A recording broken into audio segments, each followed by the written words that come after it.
Hello, you're watching World Talks on TVP World. I'm Adam Jassa. My guest today is Finland's Foreign Minister Elina Valtonen. Hello, Minister Valtonen. Thank you very, very much for joining us today.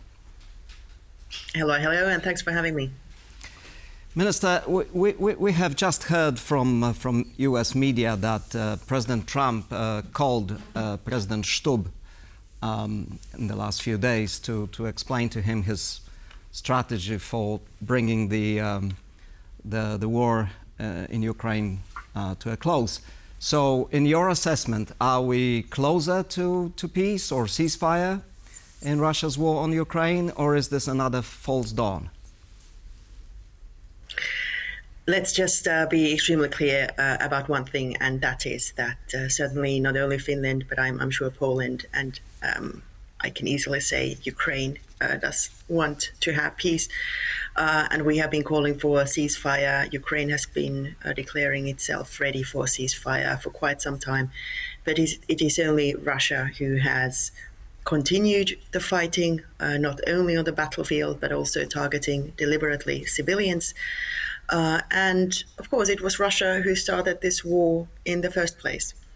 So we would certainly hope there could be talks and a return to diplomatic negotiations. This would optimally happen during a ceasefire, a full and unconditional ceasefire. So and first, the ceasefire. Of course, yes. Well, that is something we have been together with our European partners and allies, and with the United States, we have been calling for a ceasefire since May. So basically, this is nothing new. And certainly for any talks to lead to a sustainable peace, then they need to be backed up by a ceasefire. So how do you assess the chances that this time it's for real, that this ceasefire is going to be implemented in the near future? I'm not in the predicting business, but I'm in the business of making sure that the future of this world and certainly of Europe is better and more peaceful than it is currently. And the strategy that the European Union, and also together with the United States and some Western allies also around the world, which we have been engaged in over the course of the past months and years, that we have been aiding Ukraine militarily and politically, and that we have put up some sanctions against Russia and its war economy. This is exactly the right one. Unfortunately, this has not yet led to a situation where Russia ends its imperialistic war, but we simply have to just make this strategy even stronger. Minister, you're being very diplomatic, but I sense a certain reluctance on your part to believe that this time there will be a breakthrough. So, again, do you think Secretary Rubio, your counterpart in the US, said that for the first time he sees movement on Russia's side? But there is a lot of skepticism around the world. And there is this argument that Russia is just rephrasing its maximalist demands rather than really yielding. So again, what is your assessment of all this? Finland has a lot of experience of reading Russia, so you should know. Yeah, well, unfortunately, I'm not very optimistic because I haven't seen any concessions on the part of Russia. And even if there were, then it will be very difficult to trust any paper that Vladimir Putin has signed. We have seen that he has been happy and keen to violate against any rule or any agreement that he has been drafting himself. So I wouldn't be in that regard too optimistic. But at the same time, of course, we have to applaud any progress if there was any. But also we have to be extremely cautious because I'm pretty sure that Russia wants to engage in peace talks now and perhaps prolong them for the time being, especially if it does hinder the United States from putting stronger sanctions on Russia. So they are masters in playing time. and taking in any concession that Ukraine or anybody else would make towards them, and then just proceed as planned. Right. But this time around, it seems President Trump is really disappointed. You could see his and hear his real frustration with Moscow. There is the threat of secondary sanctions today. So have the circumstances changed in a way that the Americans are now aware of this Russian game and they're not going to go for it? What's your sense on this? We are regularly in dialogue with our friends in America, and quite many do understand what the strategy, well, let's put it this way, the Russian playbook is all about. At the same time, of course, President Trump has committed himself to ending this war, and that is, of course, extremely welcome. And the reason that we are in this situation in the first place is probably because President Trump has put so much effort and energy into finding a ceasefire, finding a way to get the parties to the table. At the same time, as the international community, of course, we cannot allow for any type of terms to happen, especially not those which Ukraine wouldn't agree to. And of course, we cannot allow a situation in which larger powers would be deciding on issues which concern other sovereign nations, for instance, the rest of Europe. So we are cautiously optimistic, but again, from the side of Russians, I haven't so far seen anything that would bring too much optimism. So we just have to be increasing the pressure and keep on believing in our strategy, which has been successful also so far.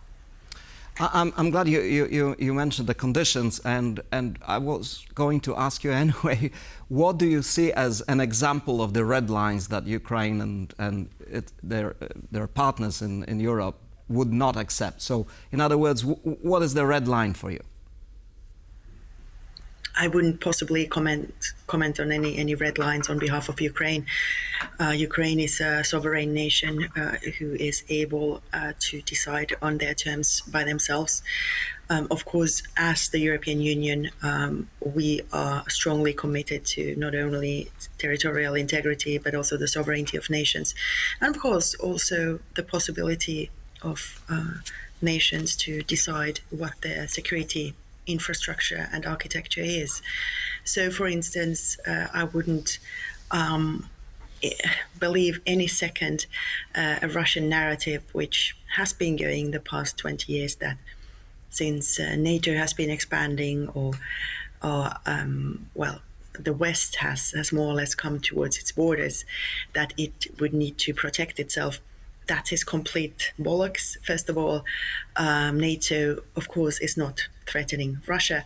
Second, it is the decision of the free people of, say, for instance, Poland, to decide whether they want to join a military alliance or no.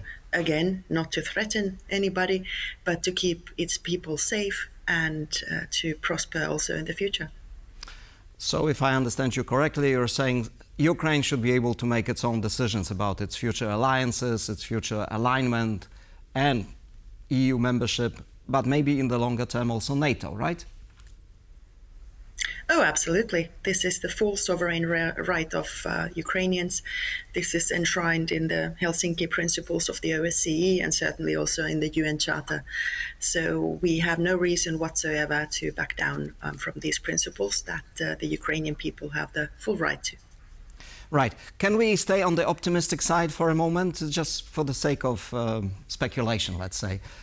If this ceasefire is achieved and some peace negotiations follow, what would it mean for Europe's security, Finland's security, particularly the eastern flank? Does it change anything, or does it keeps those countries on the eastern flank motivated to continue with defense spending, boosting their defenses and so on?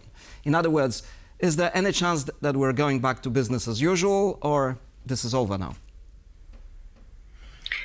There won't be any going back to business as usual unless the business as usual is, I would say, the Finnish model, which is that we have to be investing in our defense anyway, because Russia essentially has shown over the course of the past, not just years, but also decades, and I'm afraid even longer than that, that it cannot be fully trusted. So we have to have a strong defense and deterrence as the free world. And at the same time, of course, if Russia goes back to adhering to international law and starts to become trusted partner again, then certainly we at some point can start, trading again and engaging more also politically. But at the same time, I don't think there's going back to letting go of our defense and deterrence. On the very contrary, that is there to secure our sovereignty and the freedom of our people also in the future. And if we again look forward and speculate a little bit, there was talk about the European force to secure a potential ceasefire. Would Finland be part of such a force?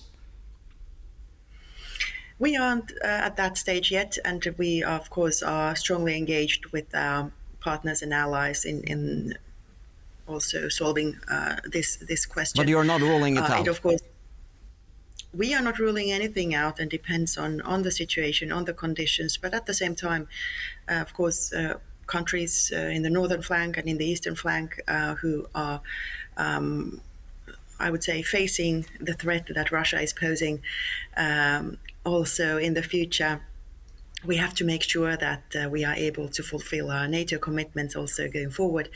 And certainly Finland is doing so.